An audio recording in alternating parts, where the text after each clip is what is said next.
So anyway, just to say again, thank you so much for this invitation. Really happy to be here. And very happy to be here with Corey as well. Corey will be coming to Brazil this year in December, and we will soon be collaborating in future research projects. So we're really happy to have this experience here together as well.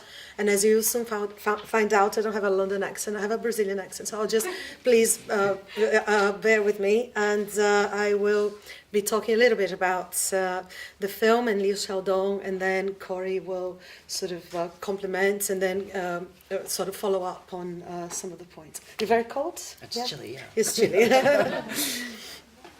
So this first slide you see there is Liu and Jia. And Jia Zhangke, as many of you know, is perhaps one of world cinema's certainly one of world cinema's most important film directors. And he was at first seen as one of the main representatives of the sixth generation of Chinese cinemas, also known as the urban generation. But he has largely overgrown this label of convenience, and he is now China's most important film director and one of the most innovative and important artists in the world today. Jia, in 2006, had already made 4 feature films, and he embarked on this project. He went to this region of China, as I told you, in the southeast of China, called the Three Gorges, to shoot this documentary about Liu Xiaodong. And Liu Xiaodong is a friend, a collaborator. He appears briefly in The World as a karaoke singer. The World is a film that Jia made in 2003, and Liu, as one of his friends, is there singing, and as well as Wang Xiaoshuai, who is another friend and filmmaker in China. So they're very much from the same generation. And Jia then goes to this region with Liu to make this documentary, because Liu is painting migrant workers working in the demolition of the city of Fanjie, and I'll talk to you a little bit about this in a minute.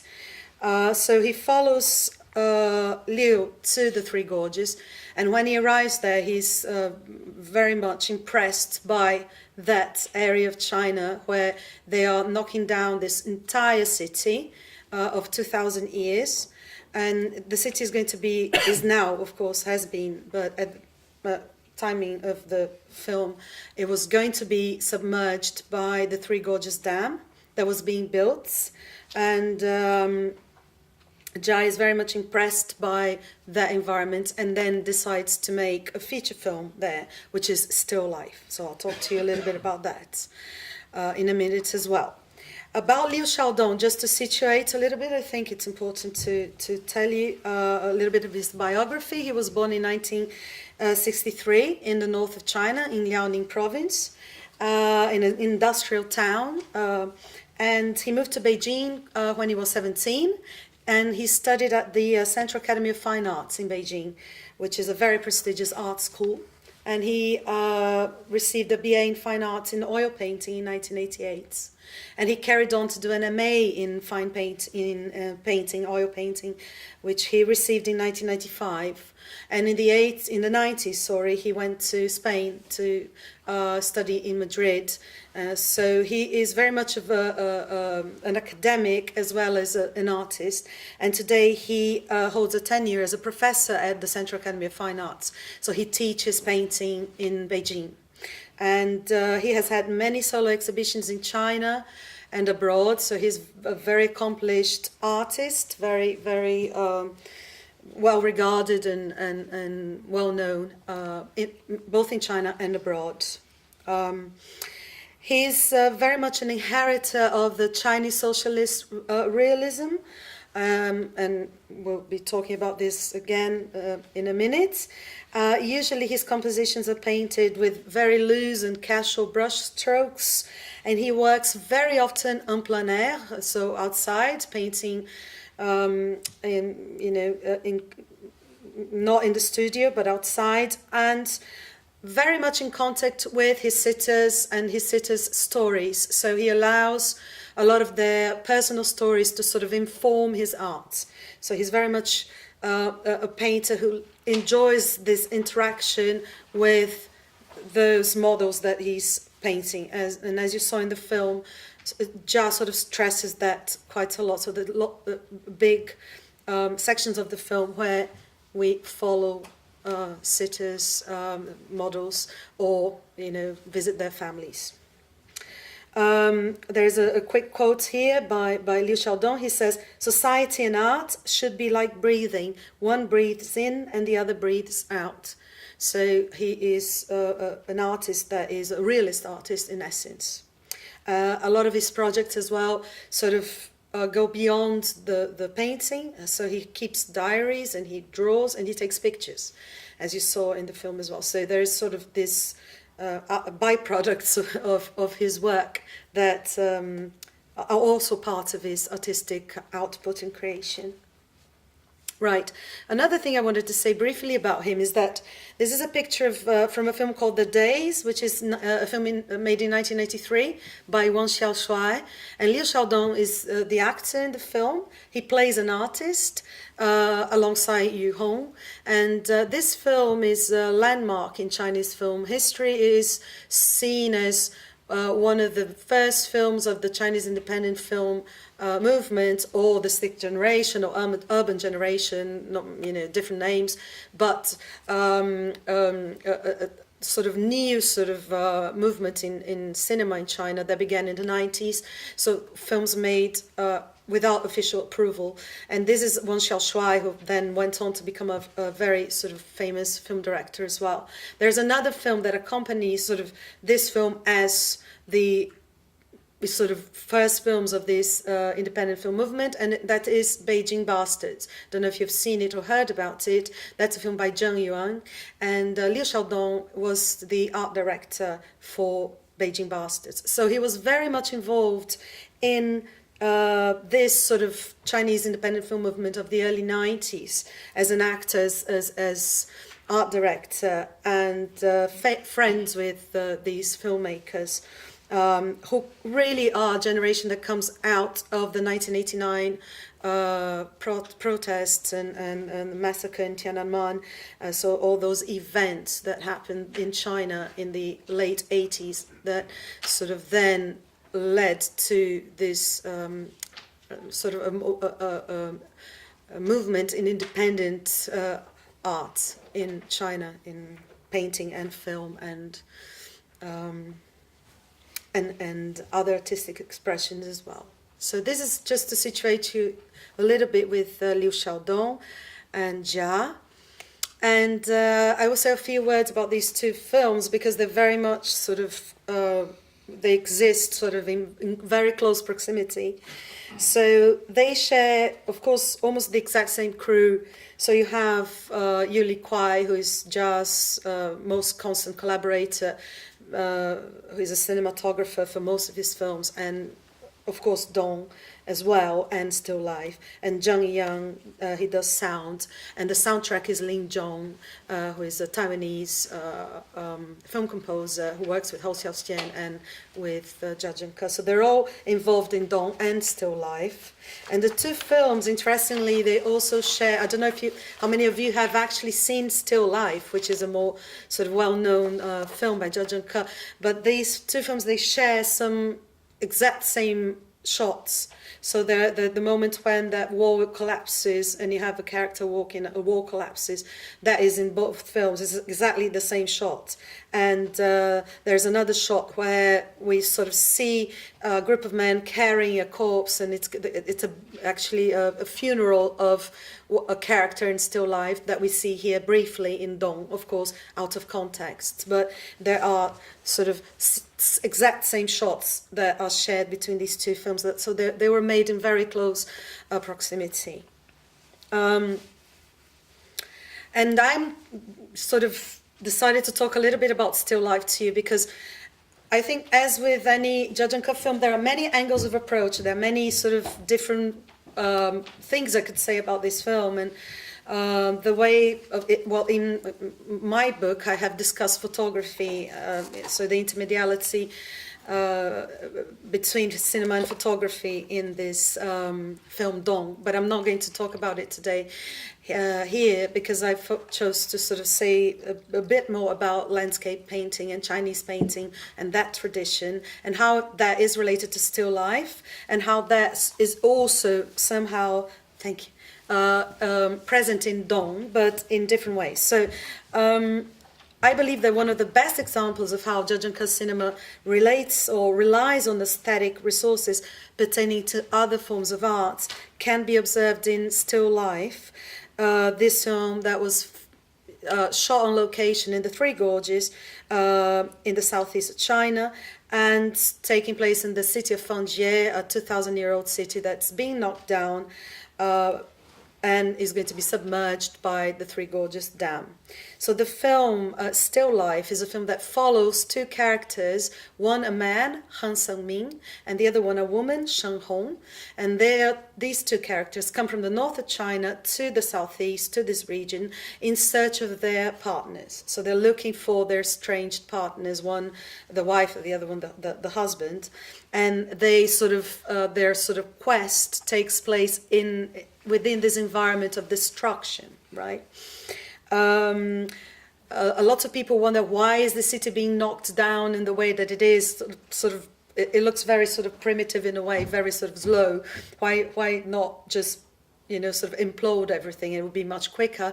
But there is a reason for this, and the reason is to the bricks. I think in Dong you can see that they're being quite careful with the bricks. So these bricks are going to be recycled, and a lot of construction material was going to be recycled. So there was a wish to kind of try and preserve as much as the construction material from the city for recycling purposes.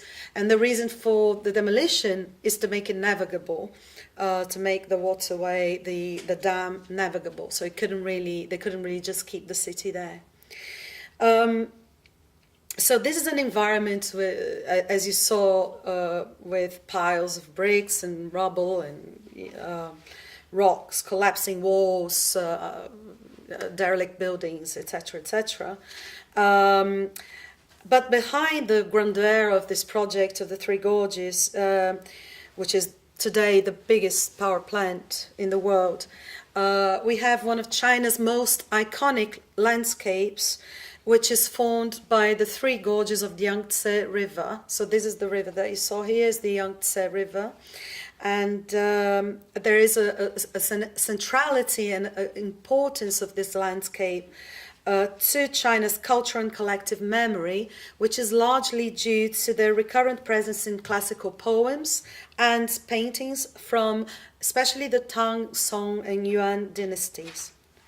But today, these landscapes, historical sites, have been submerged by the dam. So a lot of the historical sites have been submerged, and the Three Gorges are still there, but their sort of impact has diminished considerably because the water level has risen. So it doesn't have the same sort of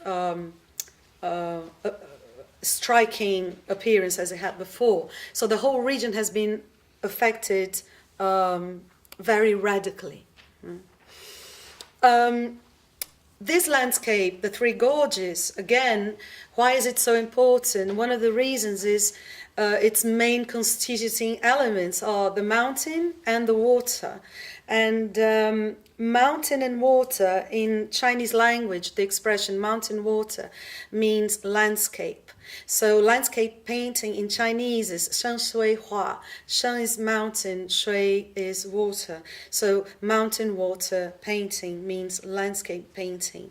And this area where this film was made and where Still Life was made is a very classic sort of mountain water sort of landscape. So very sort of photogenic, or how would I say that? Not photogenic, but well, sort of painterly. Yes. Yes. So this expression means by way of a synecdoche, landscape, And François Chang, who is a French Chinese scholar, explains that in the Taoist tradition, the female yin is identified with the fluid receptivity of water, and the male yang is identified with the mountains and the hardness of stone.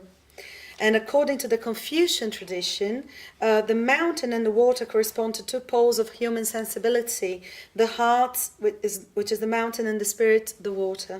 So from this we can infer that to paint a landscape is not to simply paint a landscape, but really to paint a portrait of a human spirit. And mountain and water are more than landscape or terms of comparison, because they really represent or incarnate the fundamental laws of the macroscopic universe and its organic link with the human, the microcosm of a human being. So this is sort of in very briefly, and of course I'm just summarizing it very quite a lot, but just very briefly to give you an idea of what landscape painting means in the Chinese tradition and its links with Chinese philosophy and the relationship between landscape and man and the human figure. So Jia Zhangke really avowedly relies on certain aesthetic foundations derived from the landscape painting tradition when composing these two films and other of his films as well, but especially these two films. And I have a very quick, brief quote by Jia Zhangke. He says, "I had the feeling that the pictorial activity corresponded quite well to my cinema, in the sense that I have a strong relationship with Chinese classical painting, in that the two principles of yin-yang are united to become a complete world. In my films, as well as in the painting of Liu Xiaodong, these are intimately associated." Right. So there are many sort of different things we could say about this intermediate relationship between cinema and painting in relation to both still life and dawn. One is that both films employ a yin-yang sort of structure, in that they have a male and a female, sort of a male half and another female, the other half is female. Or in still life you have two characters, one is a man, the other one is a woman, and the film very much sort of goes between the two. And here, as you could see, half of the film he is painting a group of migrant workers who are men exclusively, and in the second half in Bangkok he's painting a group of workers who are women.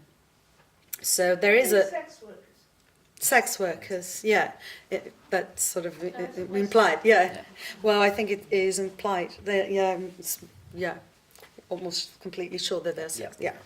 So and migrants as well. So they're not from Bangkok. I mean, I cannot say for sure, but certainly the one that we follow, and we see that she wants to go back to her house because it's been flooded. She's not from Bangkok. So migrant workers coming from other parts of the country to work in the capital or somewhere that attracts that where they can find work. So yin-yang. So this is one thing, and the other thing is this is the first shot of the film, as you can see there, and it's Kuimeng. Kuimeng is the first of the three gorges of the Yangtze.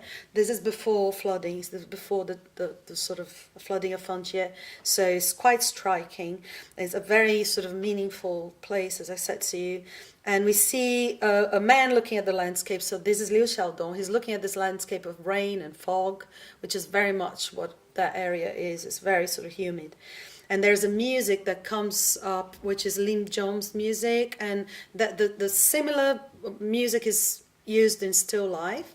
And it has sort of the sounds of horns, which sort of mix with the horns of the boats in the river. So this is sort of the atmosphere that's being created here. And there's sort of a pan and a tilt, and Jia then links this environment to the sky, to the clouds. So this again very much in a movement that is reminiscent of this idea of a circular a transformation that is a very Taoist idea.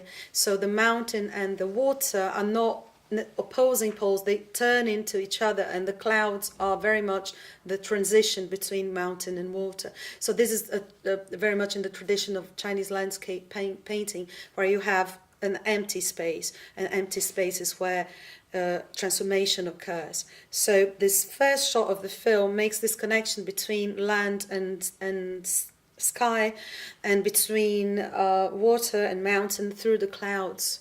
So sort of alluding to Chinese landscape painting and the Taoist worldview. Again, water female, the mountain male. So all of this is contained in this shot, and not by chance, because this is the place that has been painted so many times, and it's very much part of Chinese cultural memory. And another thing that we see in still life, this is from still life, but this is also present in Dong, is the use of the scroll shot. And here I am using Noel Birch's sort of a term that he coined in relation to Mizoguchi's work in the 1930s. So the type of tracking shot that moves laterally as if it was unfolding a scroll, because as you know, Chinese landscape painting is mounted in a scroll, either horizontal or vertical. So when it is a horizontal scroll, you unfold it with your hands. And this type of shot, of course, is used by different filmmakers, but in the case of Mizoguchi, he had a direct relationship with his familiarity and training in painting. So this is what Noel Birch suggests, that this could be called a scroll shot. And here Jia Zhangke employs this quite frequently as alluding again to the tradition of the scroll and the multiple perspectives of Chinese landscape painting. And we see that in Dong. It's sort of a scanning camera. It's very much part of his style, but in this environment, in this landscape, it has a sort of an added layer of meaning.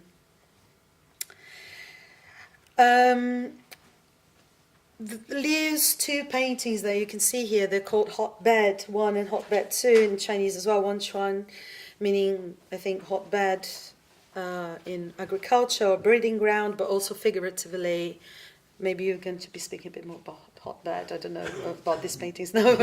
But anyway, so there's the different meanings to hotbed. But you can see these two large canvases that were composed separately, sort of different sections of it painted individually and then put together. They could almost be seen as large, very, very large horizontal scrolls.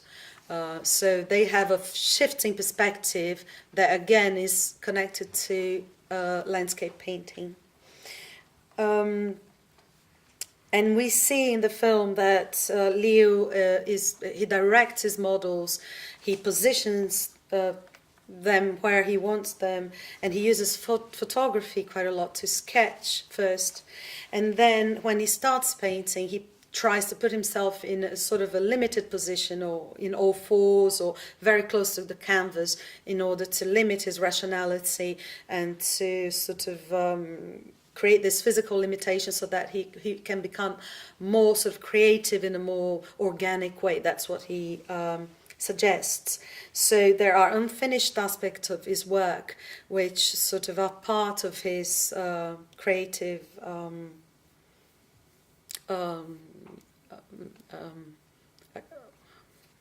his creativity, so there is a physical discomfort that is part of his process.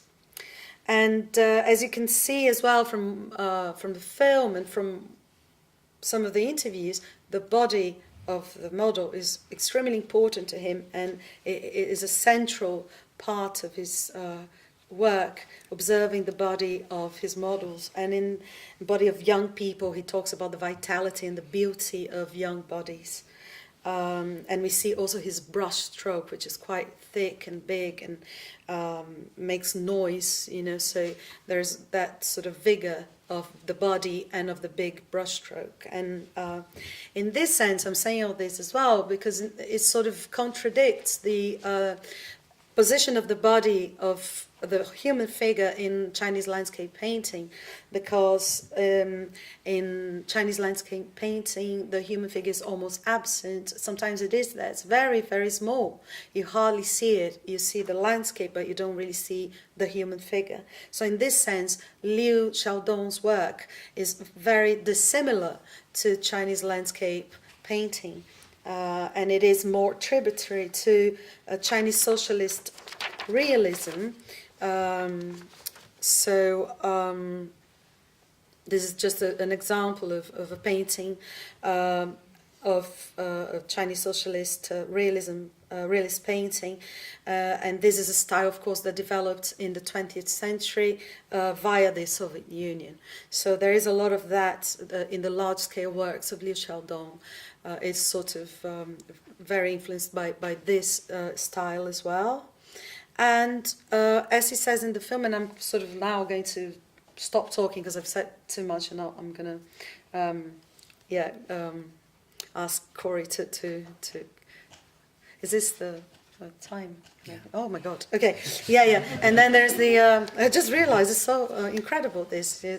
Anyway, so this is just to finish up. He also mentions Northern Qi and Northern Wei periods in Chinese painting and sculpture, and he says he studied Western painting and sculpture, but now he's interested in looking into Chinese art, and he mentions these periods, and this is speculation really, but I think he's very much interested in mural paintings of the time that you can see in sort of Buddhist caves and tombs around China, especially in the north. So this is just an example of a mural painting from Shanxi province that is sort of, again, an influence to Liu Xiaodong. So, let's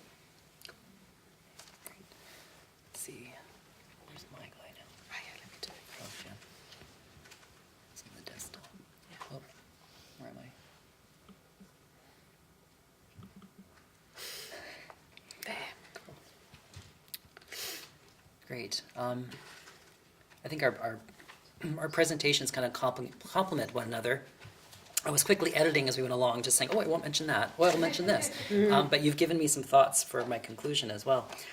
So basically, again, Celia showed you these. The documentary you just saw is centered around the creation of these two paintings. And so as you've seen from the film, they're massive, they're epic, they're larger than life. You saw these different panels, like 5 panels each. They're huge. It's like 10 meters, right? Can you imagine like 10 meters? 5 different panels. If you've ever seen them in person, like the figures are massive, and it's quite an event. It's kind of the phenomenology of experience, right? Actually seeing these figures and being in place with them. And so Cecilia's been talking about how the film is intermedial, so the interbreeding of artistic and technical media forms, and the ways different media relate and communicate with one another, in this case painting and film. And I'd like to kind of think about this painting, especially just to kind of think about Liu and Jia's position as artists. So just to kind of give you an idea, the top one, Hotbed Number 1, has been exhibited internationally, and his paintings have sold for millions of dollars. For example, this Hotbed Number 1, which is from 2005, sold for $8.2 million US in 2007. So you kind of get a feeling about what type of artist he is, right? He's vastly successful, vastly wealthy. So, as Cecilia mentioned, he's a multimedia artist. He's a filmmaker, a writer, a journalist, a painter. He often combines multiple media in his exhibitions, such as including his drawings, his diaries, which you saw in the film as well, photography, video recordings. He also does painting on photos as well. He did a series for, I think it was Louis Vuitton, where he went down to South Africa and he took all these paintings and he kind of selectively painted parts of the photograph in order to kind of give it a spirit or an energy. I'll just give you a quick example. For his painting inspired by Da Vinci's Last Supper, titled Eat First, which was 2008, he engaged in multiple artistic practices by first writing a narrative. So he wrote a narrative for the painting. Then he prepared the preparatory drawings. and then he enacted and filmed the event, and then he painted it. So he's really engaged with all these different forms. We also saw him painting, basically the performance of painting in this film.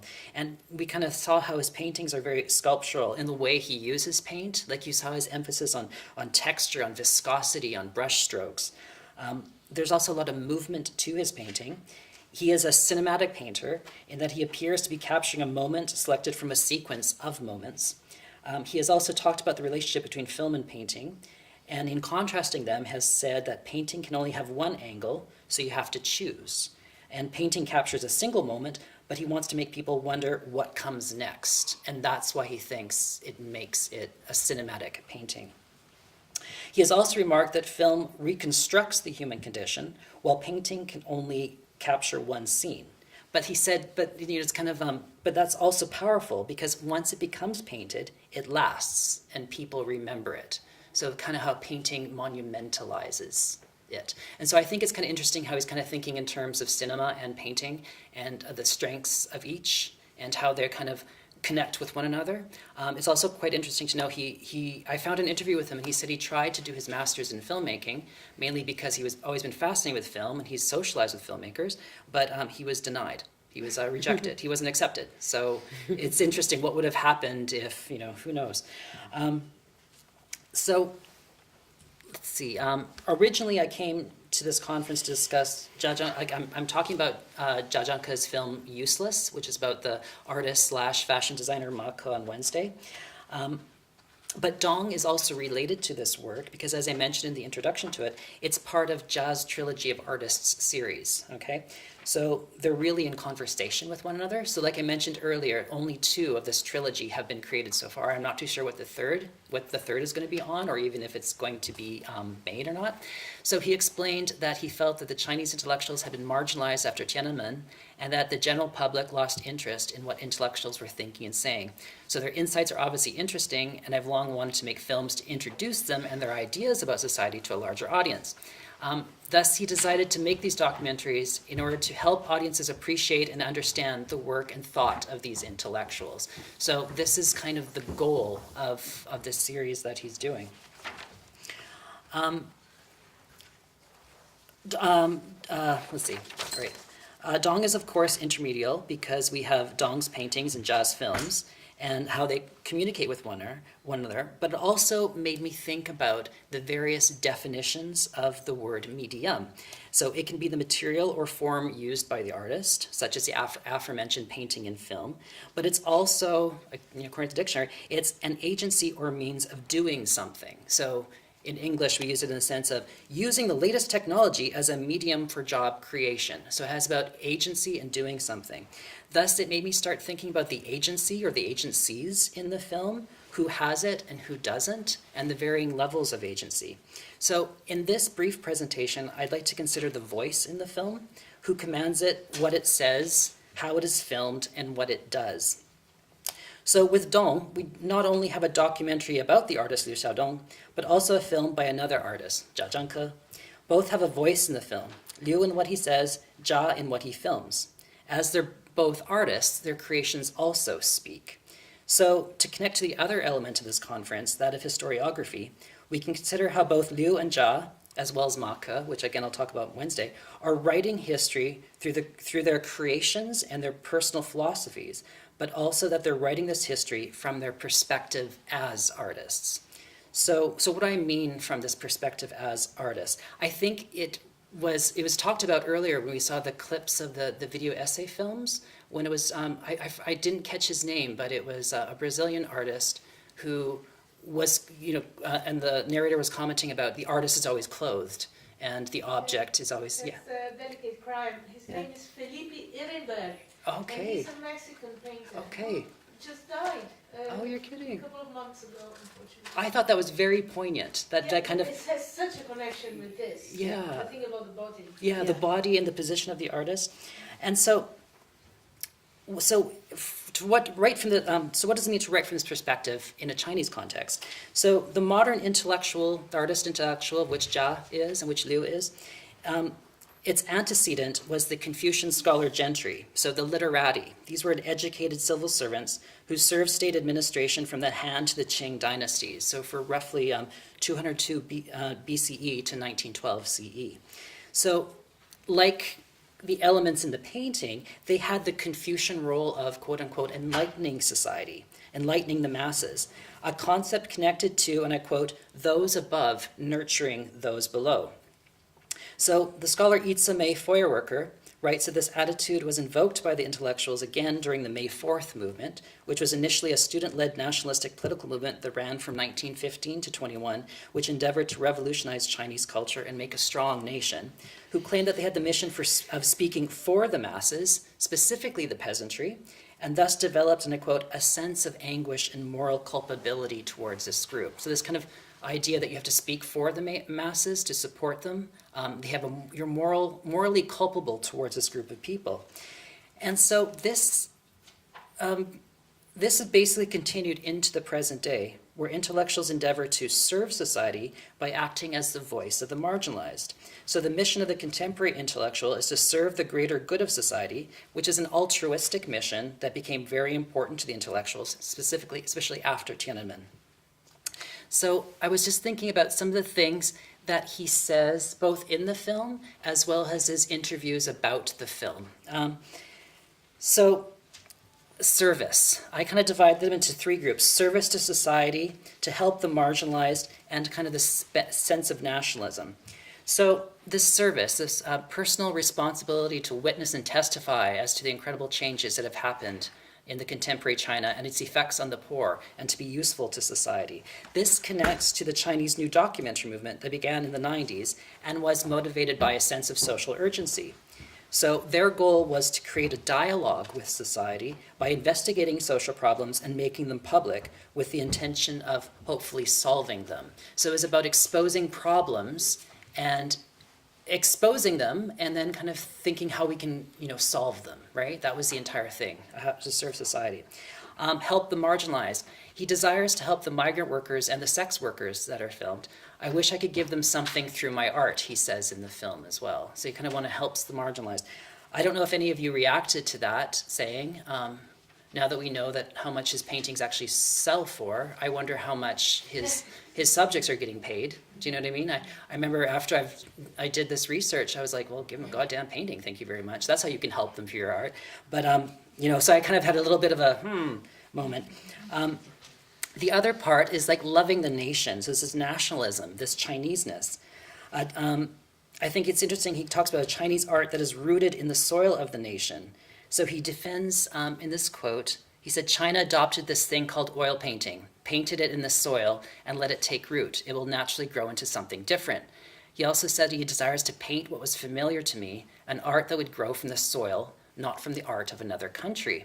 And then he declares in the film, I don't know if you caught it, he goes, damn it, can't we live our lives with the blood of our race coursing through our hearts? And so I thought this was really quite interesting because it was advocating for this type of Chineseness, like a Chinese art rooted in the soil. He kind of defends his chosen style and his meaning as being Chinese, as if the materiality would make it Chinese or un-Chinese.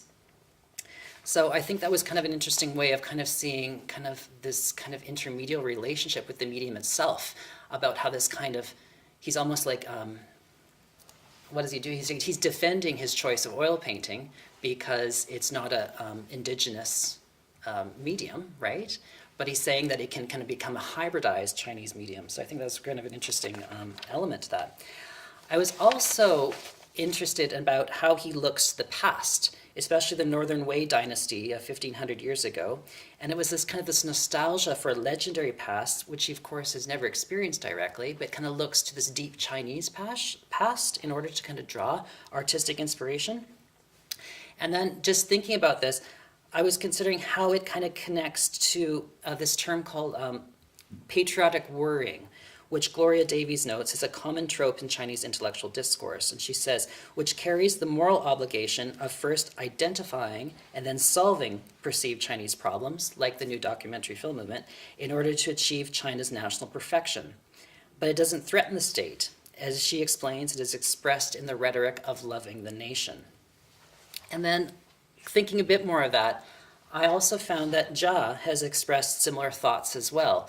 So he has been referred, for one, he's been referred to as a citizen intellectual who believes that cinema should have an idea of public service. He desires to place the marginalized on screen so that people can see them and that they'll be no longer be silenced. And regarding the change, socio and economic and material changes, he has said, it has caused the people to lose our confidence in Chinese culture. In fact, we lost our faith in Chinese culture. This cultural crisis is still continuing today. So you can kind of see how these similar discourses are echoed by both of them. And we can kind of see how the paintings and the film are kind of consciously as well as subconsciously capturing these ideologies and discourses that are kind of floating around in contemporary China as attached to this artist intellectual. So, first of all, let's think about Liu Dong and what is seen. So in the film, you saw that he has long monologues, and this calls to mind Anna Grimshaw and Amanda Revitt's assertion that the documentary interview, and I quote, raises questions about whether the camera obliges or stimulates people to speak. So in this film, like, Liu is stimulated. He speaks of his philosophies and his opinions, using the documentary to expound on his views. He has the voice.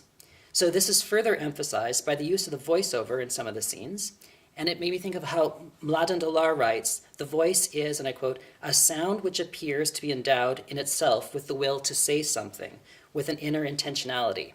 So I kind of like this idea of this will to say something that is projected in his interviews. And it is also this will that is recorded when he is filmed in the act of artistic creation, which emphasizes his agency as a creator. But then I think the film also complicates it as well, because the camera also breaks free from Liu's orbit and follows other narratives. So the first instance is when he visits the deceased migrant's village. For most of the segment, the camera remains fixed on him, but then leaves to observe the crowd. So this has the effect of decentering Liu.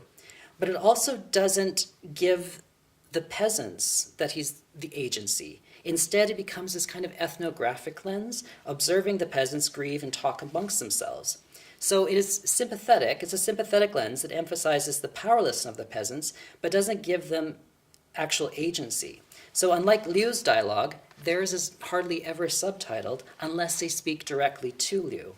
So although they are given a voice through depiction, unlike Liu, they aren't given an actual voice. Rather, they remain the objects of the lens, laid bare in their tears and their misery. So this is challenged when, during his visit, the widow looks anxious, angry, and worried. So she is obviously uncomfortable in front of the camera as it focuses on her and follows her. So coming back to the earlier phrase about if it stimulates people to speak or if they're obligated to speak, she is obligated to be seen. Although she tries to avoid looking into the lens, during one brief moment when she is nervously fretting, she glares into the lens and purses her lips as if in extreme annoyance. But then she looks away, breaking her angry gaze. She is powerless to stop the recording. So again, to return to Feuerwerker, regarding the peasantry in Liu Xun's fiction, she writes, the peasant does not appear to be a subject in his or her own right, but rather as someone who is encountered by an intellectual. So the intellectual is the one with agency. Liu is the subject of the action, whilst the peasant remains the object, the agently-less recipient who is encountered. So in this visit, we don't learn about the dead migrant, whose name is Wang Qingsong. Rather, he remains merely a vehicle for Liu and Jia to promote their sympathy towards him as they perform their roles as artist intellectuals. And so to go back to this idea of the camera breaking away from orbits, the second instance is when Liu, of course, goes down to Thailand to paint the Thai sex workers.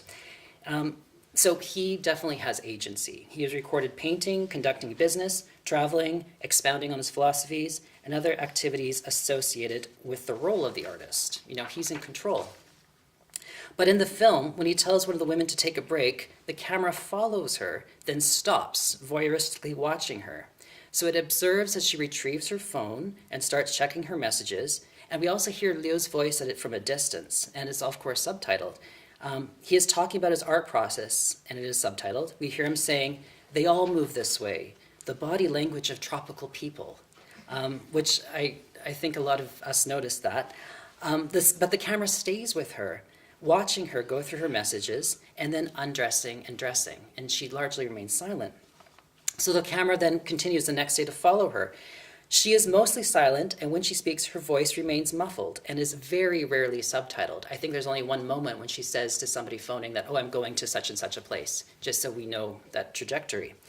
So I thought that was very important because this sympathy reinforces the intellectual's moral authority, but is ultimately disempowering to the objects of this sympathy. Thus, it reinforces the intellectual's importance, allowing them to exercise their power through this altruism and presenting a pitiful object who is in need of assistance. And so, as Alison Landsberg writes, sympathy implies condescension, for the sympathizer looks down at her object, and the process reaffirms her superiority.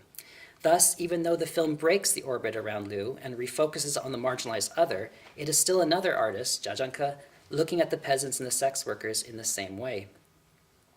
So I conclude by considering another definition of medium, that of the substance which an organism is cultivated, such as the medium of soil, or this connects with what Cecilia was saying about hotbed. I never connected that about hotbed. It was actually a hotbed for farming. So we're talking about a medium, right? A medium to cultivate something.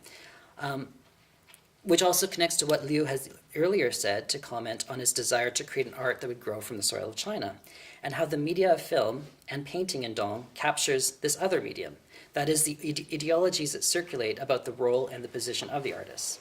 Thus, both the painting and the film consciously and unconsciously write history by recording these ideologies at play. Thank you.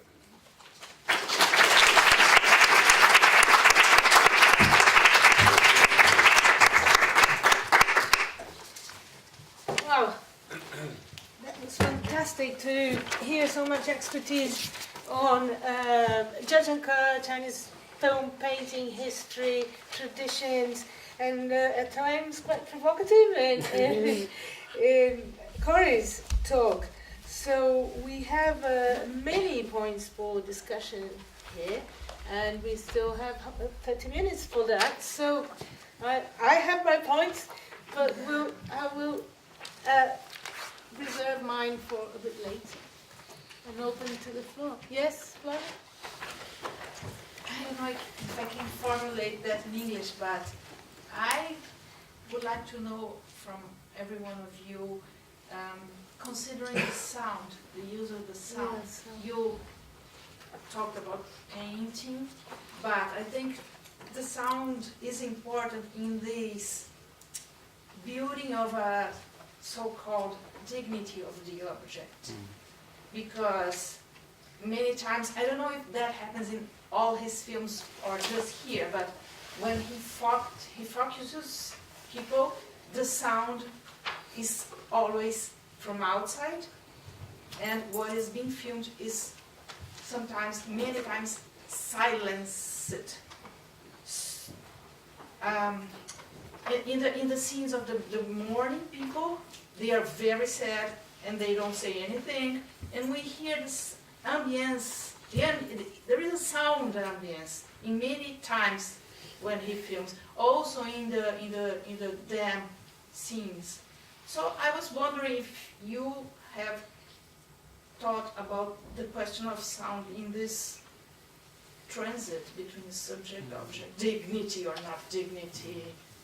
Just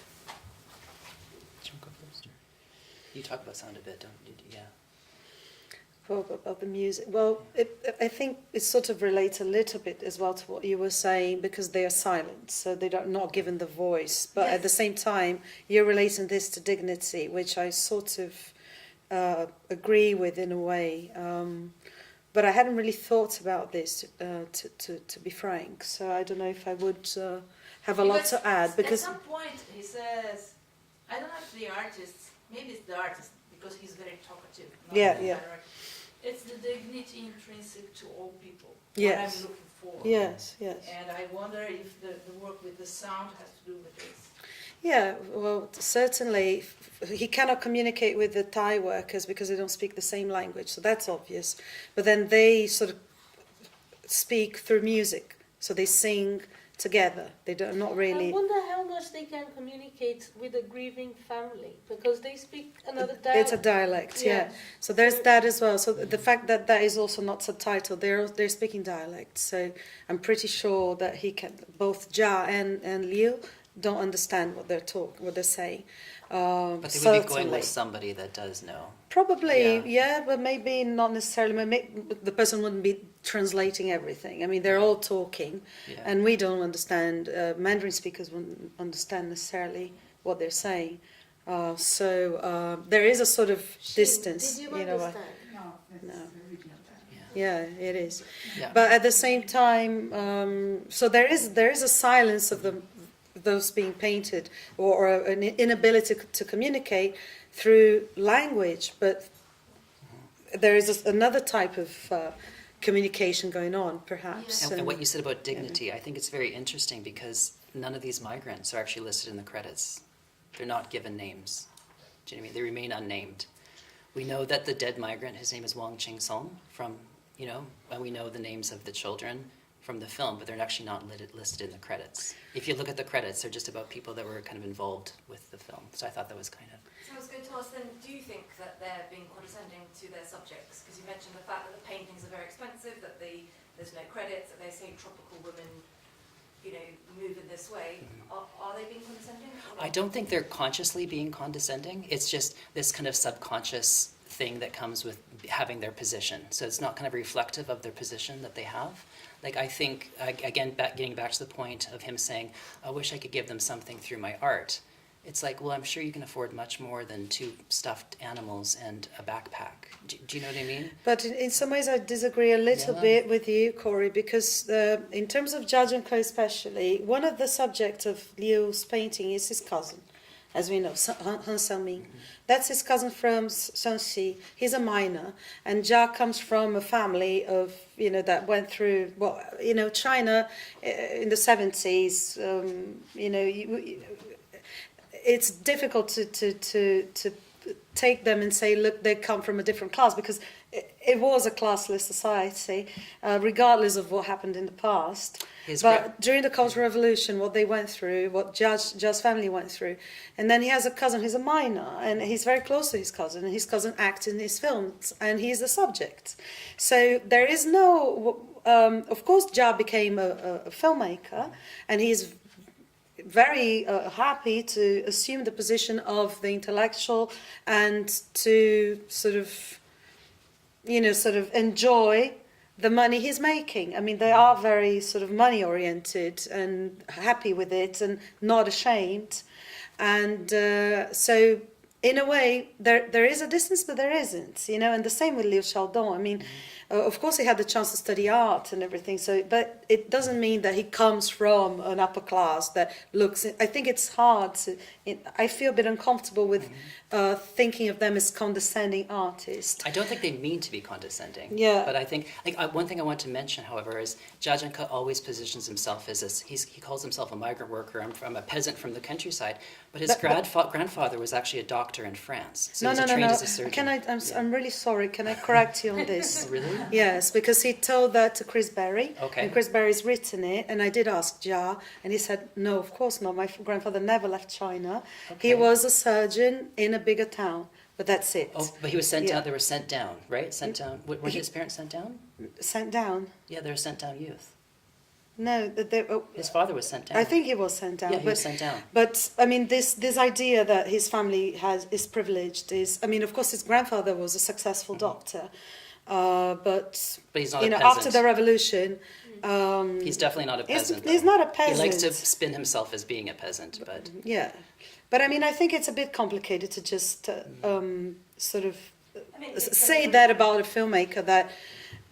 He knows hunger. I mean, he went through a lot during the Cultural Revolution, and his family did as well. In the documentary of Walter Salles, they said we didn't know what time we would be eating. There were no parents at home because they were working all day, and very often at night too. Yeah. So they would get home and look around the neighborhood to see who was having dinner and expect to be invited, And sometimes they were invited to share the meals in some neighboring families, sometimes not. And Yeah. if not, that was it for the day, no food. And they were persecuted. I mean, his Yeah. father was persecuted. His grand. So I mean, in some ways, his upbringing in Fangier, it could be a peasant upbringing. During the In Cultural Revolution, yeah. a lot of people of a certain class were persecuted, and so his coming from that, they would. Yeah.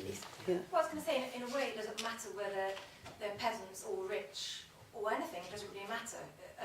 But surely maybe the questions is more about the problem of being an observer or the problem of making something I agree itself, or with the you. ethics of Yeah. documentary. Yes. No matter if you're upper class or lower class, obviously they haven't Yeah. suffered as much as the people on screen. But Exactly, Yeah. this kind of sense of reflectivity, you know what I mean? When we think about what is our position, like I have a certain position because, I'm a lecturer, right?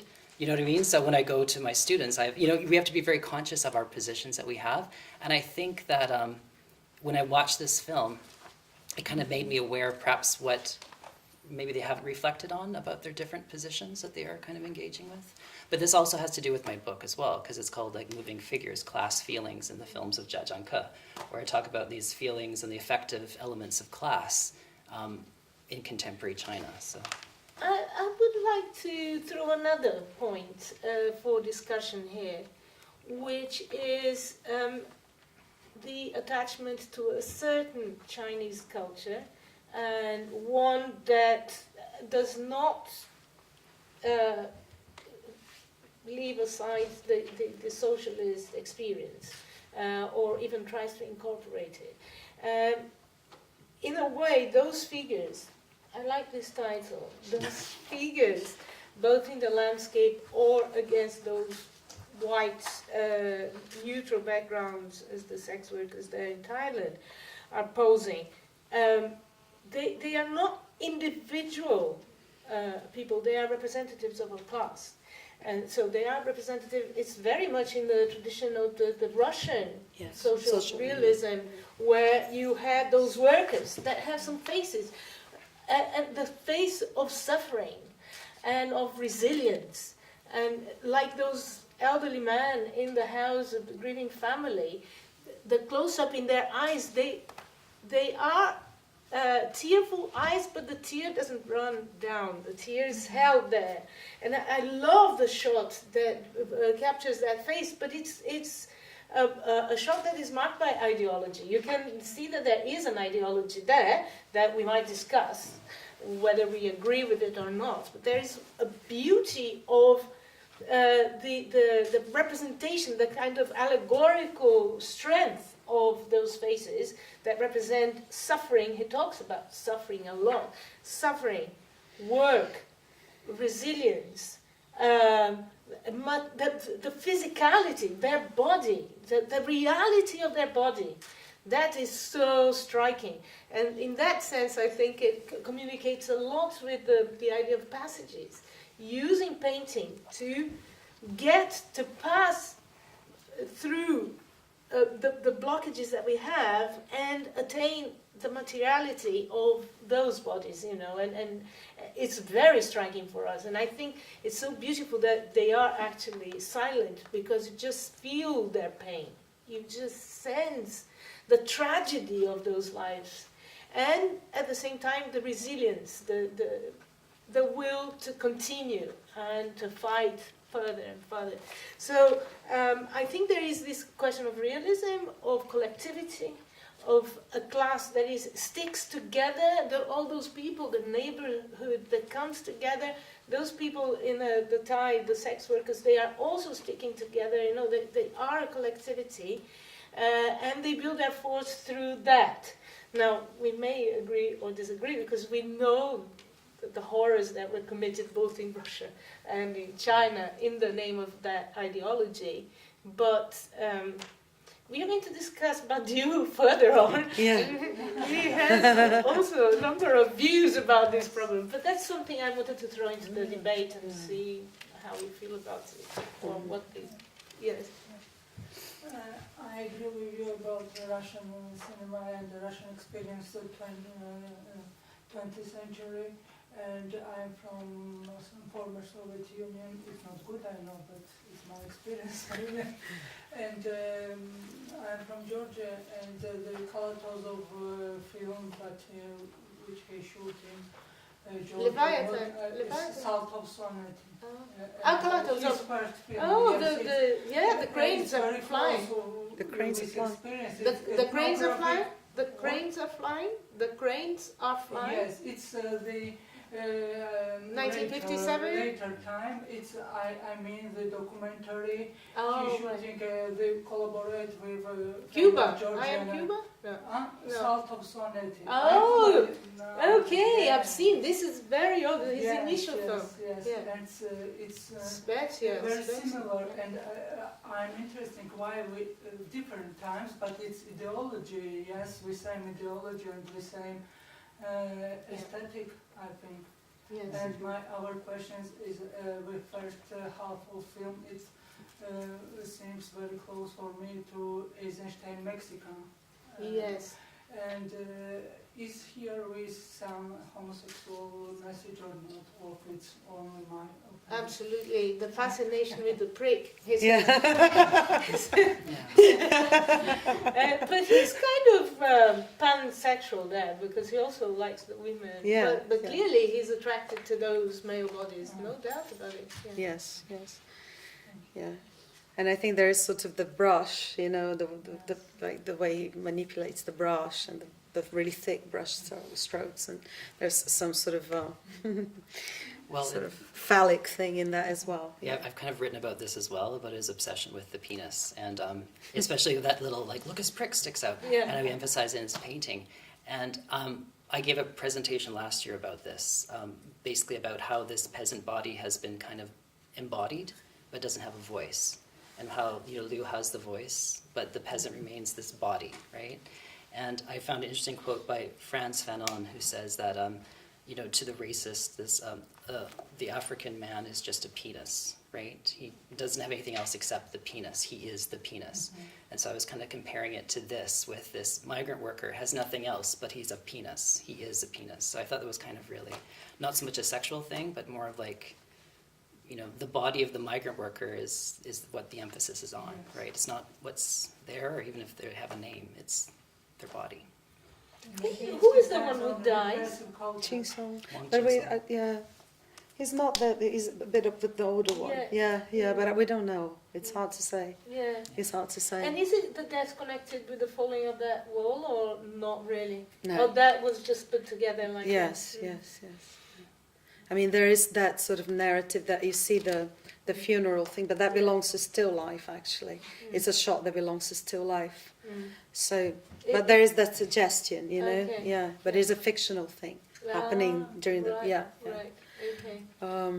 But I don't know. Again, you know, I think yes and no, because at the same time there is I wouldn't separate so much the body from the person or the dignity of the human figure and all that. You know, in I don't know if I'm being too sort of ideological in my thinking, but I do think that he looks at them and he sees dignity in that. He sees vigor, vitality, youth, beauty in those bodies. And he's also not. I mean, he's also half naked himself, painting and sort of coming close to them and sitting next to them, and sort of there is a sort of a physicality, as Lucia said, that I think is really important here, that goes beyond the fetish. He's not fetish. He's authoritarian, of course. Of course he is, but he's an. It's not the same case as Beto Brecht in No, Belgrade no. Prime, where all the barriers are No, broken down, no, and the model and the painter are embracing and having sex. no. Well, supposedly, I Yeah, don't know. yeah, yeah, You yeah. see the things that could have been. I think he has a different, very conscious versus Yeah. subconscious. So that's my entire argument. It's not necessarily that he is being patronizing deliberately. I think that he feels that he is actually giving them something through his art, or whatever the term is. But I was kind of analyzing more of the subconscious, what's actually kind of happening when you kind of consider kind of digging a bit deeper, I think. I think it really comes out with, see again, like I've been kind of watching this documentary in tandem with Useless, the other trilogy of artists with Ma Ke, which I'll be talking about on Wednesday, and they actually say very similar things. And in Useless, has anybody seen Useless documentary? I haven't. No. There's this, basically Ma Ke, she basically elaborates on all her philosophies, much like Liu Xiaodong. And the camera just keeps on rolling, and she kind of just pontificates, right? Which is great. She has lots of nice things to say. But then the camera goes into this village, and then all of a sudden it's like in your face, and it's like, what are you buying this for? What are you doing? And the people are kind of this startled response. And the questions get increasingly personal, like why, what kind of clothes does your husband like to see you wear? This type of stuff. And it passes a boundary that I would never think that those questions would be asked by something like Liu Xiaodong or Ma Ke. Do you know what I mean? Like, what clothes does your husband like to see you wear?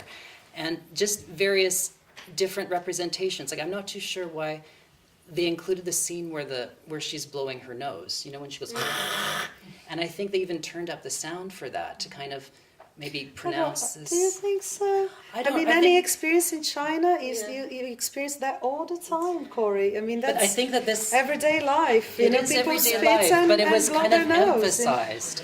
I mean, Jia does that, and Liu But did you- Xiaodong does that as well. Did you ever see him? Did you ever see him? Was he videotaped doing that? No, he wasn't. But I But don't for think the they peasant, care. he was. It doesn't matter, does it? Because anyway, that's my impression. I don't think it is. That is almost like that is not important because it's okay to blow your nose. I did ask myself, why did he or they include this scene here? I thought it was simply something that happened, and they decided, it's part of that manifestation of grief.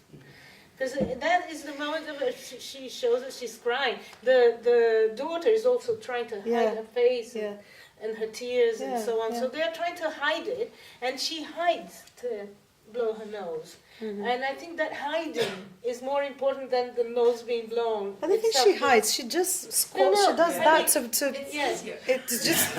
It's what she would do anyway. I really think so. I think- That's what she would do anyway. I think there was a general sense that the only one who was crying on camera was Liu Xiaodong. Liu Xiaodong. Yeah. He took off his glasses, Yeah. red He's a- nose, blah blah, and the others were keeping Yeah. face. They didn't want to lose face to the camera. So I think that is a very interesting contrast, and we don't sympathize very much with his tears. We sympathize more with the other ones. So to that extent, I think the editing works, but. I'm trying to make friends between the two of you.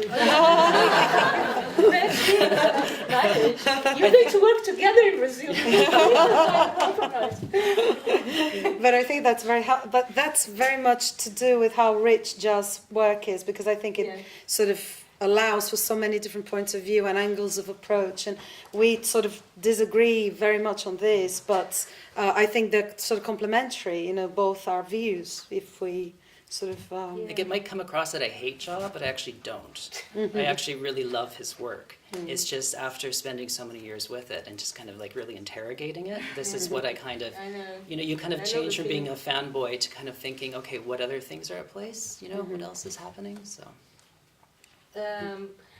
I wanted to also to finalize, if we can, in the few minutes that we have left, unless anybody else has a question, because I wanted to talk about the stillness that is so important in still life, and the movement, that dialectics that's playing there all the time with the boats passing, both in China and in Thailand, and the insistence on stillness of people that are posing for a painting, and how those two things contaminate each other. Well, it gives the title. How is it in Chinese, still life? Does it refer to stillness? No, it's Sanxia Haoren, the good people of Sanxia, of the Three Gorges. Nothing to do Refers to with Brecht, yeah. Okay. But there is the thing about painting being suspension of movement, and the movement that is captured otherwise, overall, everywhere. So if you have thought about it, that kind of dialectics that's being played out in the film. In still life. In Dong. And Dong, okay. Well, in Dong, for me, I mean, I sort of looked a lot at how it relates to photography and how he uses photography, and how when he goes to the house to visit, he takes photographs of the Chin Song died, and there's a very sort of poignant moment when she says to her daughter, "Look at him, you will never see him again." And the photograph and the relationship between photograph and death and the stillness of the image, I think, is very sort of strong in this film. You know, so he's taking photographs, but then sort of killing them in a way. You know, sort of silencing them and killing them. And the photograph does that, the painting does that. So that relates to the silence that you were also referring to, Flavia. Yeah, the stillness thing has to do with that. You feel that more when the sound, the ambience, it's outside the frame. Yeah. The frame has some kind of silence. So it has to do with the pictorial quality of the frame. Yes. I think so. I agree. Yeah. with that. There's also these moments in a lot of his films that are like, I call them like this moments of Bergsonian tensed time, when everything kind of stills, and what's left is just kind of this kind of, you know, you just kind of, all of a sudden you focus on what's actually happening. Like there's, in one of his films, there's this scene where this person is going to sign a contract about going into the mine. And the contract basically says, if anything happens to you, it's your fault and it's not ours, right? And so, and there's this time when he finishes reading the contract, and then he's just silent, and everybody else is silent, and everything becomes silent. And it's this kind of tenseness that's kind of, because you know what it means. To sign the contract means he will die, right? So, when to kind of play with this idea of stillness, when you think about Dong and also still life, a lot of people, like who's seen still life? Has anybody seen still life? So a lot of the people, the migrants, they actually come to the area in search for, you know, jobs or betterment or whatnot. And so the film starts with all these people on this boat, and they're kind of happy and chatting, and they're kind of excited, right, about coming to this area. And they're kind of getting off the boat with their little cheap polyethylene bags, but then that's how the film ends as well, but they're not nearly as happy, because they're actually having to go to another place, because the city is ready to be flooded, so they have to look for more work. So, but they're not happy, they're just like kind of going from one place to another, right? And so in ways, although they're not still, they still have the same kind of inertia. Things aren't getting better. They're basically having to go to the next place to work before they have to uproot and go to the next place to work, and the next place. Do you know what I mean? It's this kind of constant cycle that's still inertia, because you're not, you know what I mean? So that's kind of that idea of stillness as well. Yeah. I feel that very strongly in this film too. That Yeah. kind of, you know, moving but not progressing. Yeah. You move, but I think that's why his films are so poignant as well. Like Yeah. you get this really kind of poignancy to him, right? So. okay. We are going to wrap up in this kind of downbeat note. But there is going to be humor to follow in the reception that we are going to be having now over wine and nibbles and then some stand-up comedy. So I invite you all to come.